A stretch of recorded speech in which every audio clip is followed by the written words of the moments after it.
Ciao ragazzi, oggi sono venuto in Lessinia a trovare un amico, Michele, che ha preso questo stabile e l'ha fatto diventare un punto di fruizione turistica, enogastronomica e anche culturale. Ma pensate che questa era una polveriera utilizzata nella prima guerra mondiale e oggi invece è il suo sogno che si è concretizzato. Quando è iniziata l'avventura qui? L'avventura sulla carta è iniziata il 9 di giugno del 2018. Nella mia mente è iniziata penso 10 anni fa, perché ci ho pensato e ripensato, ho meditato anche un cambio vita e dopo l'amore mi ha portato a tornare a fermarmi in Lessinia, la mia adorata Lessinia. In questo caso siamo in Alta Lessinia, a 1500 metri. Perché tu di dove sei? Io sono di Bosco, Chiesa Nuova. In questo posto io ogni domenica con mia moglie giravamo a piedi, tutte escursioni, tutta la Lessinia la giravamo per il lungo e per il largo. La passione, la voglia di fermarci in Lessinia ci ha portato a scoprire questo meraviglioso posto e quando l'abbiamo visto, e una volta, e due, e tre, ce ne siamo innamorati e siamo riusciti nel nostro sogno. 10 anni fa, quando ho conosciuto mia moglie, gliel'ho proprio detto, ce lo siamo detti, io un giorno aprirò un rifugio e tu spero mi dia la mano, e così sta facendo anche. Com'è stato cambiare radicalmente vita?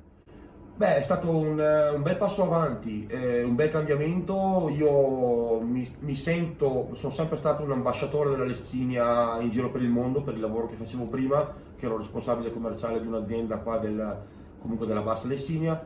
E mi sono detto, prima o dopo, se riuscirò ad aprire un rifugio, voglio portare un po' di mondo in Lessinia.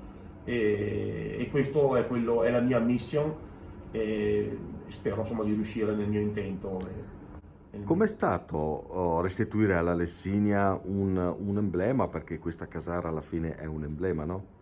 Certo, questo c'è da dare atto anche alla proprietà, nella famiglia di Orfeo Scardoni e sua moglie Rita, che hanno ridato vita a questa meravigliosa struttura del 1800. La considero come un'opera d'arte questa, e come tale tutti devono avere la possibilità di poterla vivere, e vedere e utilizzare.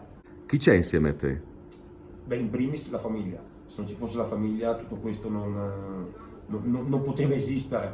La famiglia nelle persone di mia mamma in cucina, che mi dà una gran mano, mio papà ovviamente, e mia moglie nel fine settimana, appunto anche lei è impegnatissima con questa malga, e dopo ho messo sotto tutti, cognati, cognate, fratelli, tanti amici mi vengono a dare una mano e dei collaboratori veramente validi. Cos'è per te la Lessinia?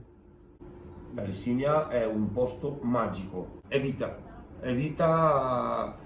cosa vuoi che ti dica? Io di questo posto mi sento rinato, mi sento sempre fresco, sempre giovane, sempre attivo, vita, semplicemente vita.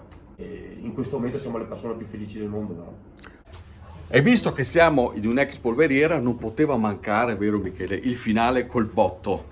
Cioè? Col botto sì, polenta e goulash appena fatti, guarda qua. Dalla mamma Marisa. Dalla mamma Marisa. Ah, mamma che profumo. Ma Buonissimo. guarda Michele, tutta gelata qua?